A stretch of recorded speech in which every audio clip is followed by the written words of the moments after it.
Bienvenue pour la dernière vidéo sur le chapitre 3 du deuxième thème, l'humain et ses limites. Interroger et définir les limites de l'humain implique en creux de définir ce que veut dire être humain, dans un double sens. D'une part, l'humain en tant qu'espèce, c'est-à-dire une espèce distincte des autres êtres non humains avec ses caractéristiques biologiques spécifiques. D'autre part, l'humain en tant qu'ensemble de caractéristiques morales, sociales, intellectuelles, comportementales, etc., qui dessineraient des caractéristiques universelles propres à la condition humaine. Donc, interroger les limites de l'être humain, c'est d'abord se demander ce qu'a de spécifique l'humain par rapport à d'autres entités naturelles comme les animaux, idéales comme les divinités ou artificielles comme les IA. D'autre part, cela suppose de se demander quelle forme peut prendre la transgression des limites humaines. Comment et pourquoi les humains transgressent-ils les limites de leurs conditions ? Le mot « limite » est quant à lui ambigu. La limite est la frontière qui sépare deux choses distinctes. Dans un sens positif, c'est une borne, une démarcation, un repère utile qui donne forme et qui permet de distinguer, d'ordonner, de circonscrire et donc de comprendre. Abolir la limite, cela veut donc dire qu'on ne peut plus définir les choses, qu'il y a une confusion, un embrouillement entre des choses différentes. Par exemple, si l'on retire la frontière entre l'humain et la machine, on ne sait plus bien si on est face encore à un être humain, une machine ou encore autre chose. Mais la limite peut aussi avoir un sens négatif, de restriction, d'entrave, d'empêchement. Dans ce cas-ci, abolir la limite, cela veut dire conquérir, progresser, gagner en liberté, élargir les possibilités. Cette ambiguïté du mot limite invite à se demander si cette transgression des limites est bénéfique ou néfaste. Et surtout, jusqu'où l'humain peut transgresser les limites en restant humain. Est-ce que repousser toujours plus loin les limites apporte aux humains la liberté, le bien-être, l'amélioration de leurs conditions ? Ou est-ce que certaines limites ne doivent pas être dépassées ? C'est tout l'enjeu de ce chapitre. Commençons par parler d'un paradoxe très humain et qui semble d'ailleurs définir la condition humaine. L'humain est limité, physiquement et intellectuellement, mais il veut sans cesse repousser ses limites. Les mythes montrent très bien ce paradoxe et ils montrent aussi que ce paradoxe est universel, consubstantiel à l'humanité. Dans le mythe grec de la création de l'homme, Épiméthée, le frère de Prométhée, distribue trop négligemment aux animaux les attributs de taille, de force, de rapidité, c'est bien qu'il finit par oublier les hommes, qui se retrouvent faibles et démunis physiquement, sans griffes, sans crocs, sans pelage. C'est pourquoi Prométhée vole le feu aux dieux pour le donner aux hommes, pour fabriquer des outils et compenser leur faiblesse. Ce mythe révèle le paradoxe. L'humain est faible par nature, mais il a le pouvoir de fabriquer des outils pour améliorer sa condition et devenir plus fort, plus rapide, plus puissant, grâce à ses innovations techniques. D'ailleurs, dans l'évolution créatrice, Bergson dit que les outils créés par l'homme sont comme des organes artificiels, et l'humain va inévitablement en créer toujours plus pour suppléer à ses nouveaux besoins. De nombreux mythes, dans toutes les religions, mettent en scène la transgression par les humains des limites fixées par les dieux, et le châtiment inévitable qui s'ensuit. Dans la Genèse, dans la Bible, Adam et Ève désobéissent à Dieu en mangeant le fruit de l'arbre de la connaissance, et ils perdent ainsi leur innocence en acquérant la conscience. Dieu les punit en les chassant du jardin d'Éden et en les condamnant à une vie mortelle et douloureuse où ils devront travailler pour survivre. Dans la mythologie grecque, on trouve l'exemple de Pandore. Malgré l'interdiction de Zeus, Pandore ouvre la boîte où sont renfermés tous les maux de la terre, et elle libère ainsi la vieillesse, la maladie, la guerre, la famine, la folie et la mort, qui sont désormais le lot des humains, condamnés à la mortalité, à la souffrance et à la déraison. Autre exemple, celui de Tantale, qui a volé l'ambroisie des dieux, qui leur assure l'immortalité et se trouve châtié par Zeus. Icare, quant à lui, veut voler comme un oiseau, et en s'approchant trop du soleil, il perd ses ailes et se noie dans la mer. Dans tous ces mythes, on remarque que la condition humaine a les mêmes limites. Les humains sont mortels, vulnérables, périssables, faillibles, imparfaits. Ils ne sont ni omniscients ni omnipotents. Et tous ces mythes montrent aussi que l'humain aspire à défier les dieux, à se mesurer à eux, voire à être leur égal, à acquérir des capacités qui ne sont pas dans sa nature, comme la connaissance, l'immortalité, le pouvoir infini, la conquête de l'espace. Les Grecs appellent cela l'hubris, c'est-à-dire la démesure, l'excès, proche du péché d'orgueil. Pour eux, la vertu consistait à avoir conscience de sa propre finitude et de sa place dans un cosmos hiérarchisé. L'hubris grecque se retrouve dans de nombreux mythes modernes, autour par exemple de la figure de Faust, personnage d'un conte germanique, repris notamment par Goethe. Faust est un savant qui accepte de donner son âme au diable, Méphistophélès, pour accéder aux secrets de l'univers. il accepte la damnation éternelle pour dépasser sa condition. Cela a donné l'expression « un pacte faustien », dont on trouve de nombreuses variations, par exemple dans le portrait de Dorian Gray, dans Le Moine de Lewis ou dans La peau de chagrin de Balzac, où le héros, Raphaël de Valentin, acquiert une peau de chèvre qui lui permet de satisfaire tous ses désirs, mais qui se réduit à chaque vœu et réduit la vie du héros, d'où l'expression « se réduire comme une peau de chagrin ». Dans tous ces mythes, anciens ou modernes, le désir de repousser les limites de la finitude humaine devient une malédiction fatale. L'humanité se caractériserait donc par son refus de sa propre finitude. Et en effet, si l'on regarde l'évolution technique de l'humanité, on peut constater que l'humain a fini par s'affranchir de nombreuses limites, dont les mythes étaient déjà la figuration. Les humains sont allés toujours plus loin dans la conquête de l'espace, de la connaissance infinie, de la puissance technique, de la connaissance de l'infiniment grand et de l'infiniment petit, jusqu'au rêve de l'immortalité qui anime aujourd'hui certains courants de pensée, notamment trans- et post-humanistes. À l'époque moderne, et notamment à partir du XIXe siècle, c'est la science et la technique qui incarnent cette soif humaine de se prendre pour Dieu, de devenir à son tour un démiurge et de donner vie à des créatures à son image. Dans Frankenstein de Mary Shelley, d'ailleurs sous-titré « Le Prométhée moderne », le docteur Frankenstein crée un monstre effrayant qui veut se venger de l'humanité qui le rejette. Dans L'étrange cas du docteur Jekyll et de Mr. Hyde, le docteur Jekyll crée un alter ego maléfique, Mr. Hyde.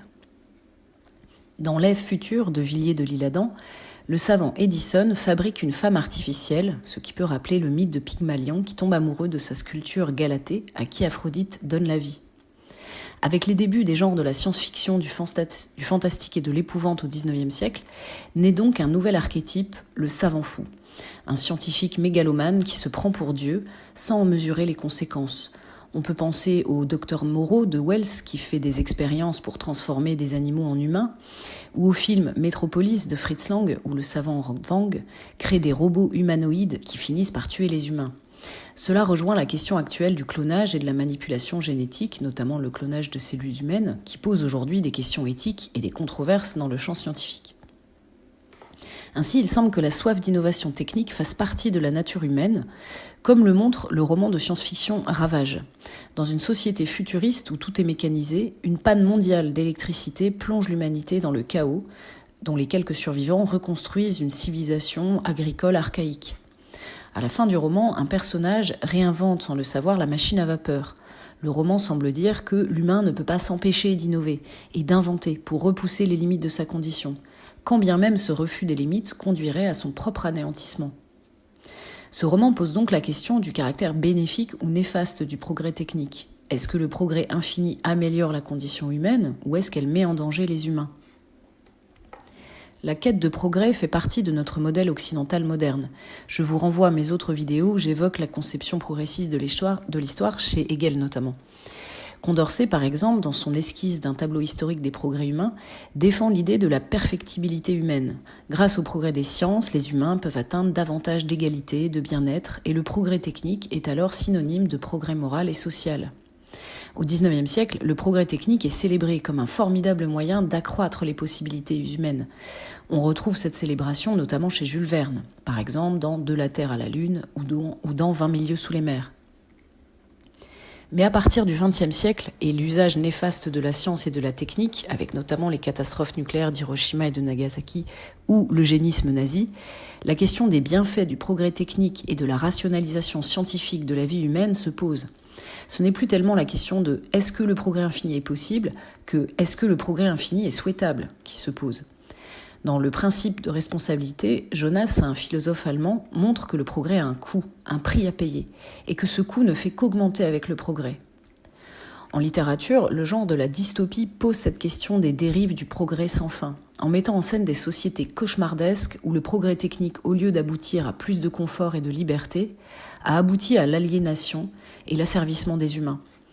Dans Le meilleur des mondes d'Huxley, la science et la raison, poussées à leur paroxysme, ont abouti à une société eugéniste, glaçante, hiérarchisée en castes étanches, où les humains sont créés artificiellement et conditionnés biologiquement avant même la naissance pour appartenir à une caste spécifique.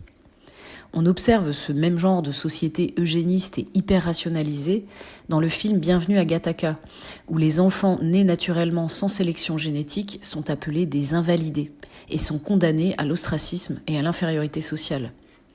Dans certaines dystopies, la nécessité de faire perdurer l'humanité aboutit au retour de l'esclavage. Dans le roman Auprès de moi toujours d'Ishiguro, des clones humains sont créés et sacrifiés pour soigner d'autres êtres humains. Dans La Servante écarlate d'Atwood, les dernières femmes fertiles deviennent les esclaves sexuelles et les mères porteuses de l'élite dirigeante. Dans ces œuvres, paradoxalement, en refusant d'être freinée dans son avancée, l'humanité régresse dans la barbarie, l'inégalité et l'inhumanité. La maîtrise du temps et de l'avenir, fatalement imprévisible, est un autre thème de SF. Voyage à travers le temps comme dans La fin de l'éternité d'Asimov, anticipation des crimes futurs comme dans Minority Report, monétisation du temps comme dans Time Out. On voit ici que les humains aspirent au contrôle, à créer des sociétés où le risque, le hasard, l'imprévu, le gratuit, le fortuit, qui font partie de la condition humaine, doivent être éradiqués, pour le meilleur et pour le pire. Cela rejoint la réflexion d'Ulrich Beck, un sociologue allemand, sur la société du risque, soit une société obsédée par la maîtrise de l'avenir et l'idéal d'un monde où le risque est gardé sous contrôle. Max Weber pose aussi ce paradoxe avec son concept de désenchantement. Les humains ont remplacé les spiritualités et les religions par le technicisme et le scientisme et ont fabriqué des technologies toujours plus perfectionnées et incompréhensibles pour le commun des mortels, mais qui ne donnent pas plus de sens à l'existence humaine. Les dystopies et la SF s'intéressent également aux frontières entre l'humain et les machines, robots, intelligence artificielle, nanotechnologie incorporée, humains augmentés. L'imaginaire de science-fiction est notamment alimenté par la peur de la révolte des machines contre leurs créateurs. De Terminator à 2001 l'Odyssée de l'espace, en passant par Matrix ou iRobot, ou encore les séries Westworld ou Black Mirror, la SF interroge la possibilité que les robots et les intelligences artificielles accèdent à la conscience et au libre arbitre, et l'utilisent en particulier contre les humains pour prendre le pouvoir. La science-fiction cristallise donc les angoisses et les fantasmes autour de la perte de contrôle de la technologie. Autre question, celle du transhumanisme, qui pose notamment la question du passage entre un humain assisté par les machines à un humain augmenté par les machines. Le transhumanisme est un courant de pensée contemporain proche de ce qu'on appelle des techno-utopies et qui fleurissent par exemple dans la Silicon Valley. Le transhumanisme prône l'utilisation de nouvelles techniques pour augmenter les capacités humaines, greffe de matériaux ou de prothèses, puces neuronales, cryogénisation. Le fait de repousser toujours plus loin les limites physiques et les possibilités humaines est par exemple exploré dans la série de romans de science-fiction Dune, où les humains, grâce à une drogue, l'épice, peuvent voir l'avenir et où d'autres peuvent contrôler leur corps et développer une force surhumaine. Cette tendance peut aller jusqu'au posthumanisme, c'est-à-dire une nouvelle ère où l'humain aura tant évolué qu'il sera devenu une autre espèce. Ici, la question de la limite est ontologique. À partir de quel moment l'humain augmenté ne serait plus humain ? Serait-il devenu post-humain ? Plusieurs œuvres posent cette question du tiraillement entre deux natures, entre deux catégories, machine ou humain. Par exemple, dans le manga Ghost in the Shell, les humains sont des cyborgs et le ghost représente l'âme ou l'esprit proprement humain. Dans le film Robocop, le policier Alex Murphy a ressuscité d'entre les morts en devenant un cyborg, un humain augmenté, impitoyable, mais son humanité perdue et sa mémoire passée vont revenir le hanter. Les humains augmentés sont souvent des créatures déchirées entre deux natures. Les figures du cyborg, du mutant, du robot humanisé, de l'hybride posent la question de ce qui fait l'humanité par-delà la modification biologique du corps. Par exemple, dans la nouvelle L'homme bicentenaire, Asimov donne des éléments de réponse à ce qui fait l'humanité. Un robot, Andrew, est régulièrement réparé et amélioré et il acquiert petit à petit des traits humains, émotions, expressivité faciale, créativité, conscience, empathie, sensibilité. Lorsqu'il tombe amoureux d'une humaine, il décide de devenir mortel pour vieillir et mourir avec elle. Indirectement, cette nouvelle définit l'humain, mortel, capable d'émotions, de sentiments, de libre arbitre et d'altruisme sacrificiel. Enfin, la dernière question sur les limites de l'humain est celle de son environnement. En effet, le progrès technique illimité n'a pas des conséquences que sur la nature humaine. Il en a aussi sur la nature tout court. L'anthropologue Lévi-Strauss faisait déjà ce constat dans Tristes tropiques, où il évoque ses voyages en Afrique ou en Amérique du Sud auprès de civilisations qui sont restées en contact avec la nature. Lévi-Strauss condamne fermement les ravages du progrès technique sur l'environnement et la culture. Hannah Arendt, dans La condition de l'homme moderne, pose aussi ce paradoxe. L'homme est un être vivant et son destin est irrémédiablement lié à ceux des autres êtres vivants, malgré sa volonté d'échapper à son emprisonnement terrestre. Réchauffement climatique, expansion urbaine, agriculture intensive, pollution, déforestation, extinction des espèces, explosion démographique, catastrophe nucléaire, les maux qui assaillent l'environnement sont multiples et proviennent tous de l'incapacité des humains à réguler leur activité économique et industrielle. Or, comme l'indique le titre du rapport du Club de Rome de 1972, un groupe de réflexion scientifique, les limites à la croissance dans un monde fini, les humains sont finis dans un monde aux ressources finies et ils aspirent pourtant à une croissance et un progrès infini. Le progrès technique s'est donc décorrélé du progrès moral et du progrès social avec le risque de la pénurie et la répartition inégalitaire des ressources. La fiction littéraire et cinématographique s'est emparée aussi de ces questions, notamment à travers le genre post-apocalyptique. Le progrès est devenu incontrôlable et a entraîné des catastrophes mondiales et un risque de destruction de l'humanité. Hiver nucléaire, comme dans La Route de Cormac McCarthy ou Terminus radieux de Volodine, domination des humains par des créatures animales, comme dans La planète des singes ou La machine à explorer le temps, changement climatique, comme dans Le jour d'après ou Soleil vert, pandémie mondiale, comme dans Je suis une légende, La peste écarlate ou Le fléau, exil spatial et colonisation d'autres espaces, comme dans Total Recall, film inspiré d'une nouvelle de Philippe Cadic. Bref, les scénarios catastrophes ne manquent pas. Certaines œuvres post-apocalyptiques montrent un retour à la nature après une catastrophe mondiale. Dans Malville de Robert Merle, des petites communautés survivent à une catastrophe nucléaire et retournent à un mode de vie agreste, sans technologie. Dans le roman Dans la forêt, Jean Eagland met en scène deux sœurs qui survivent dans la forêt après l'effondrement de la civilisation dont on ne sait d'ailleurs pas grand-chose.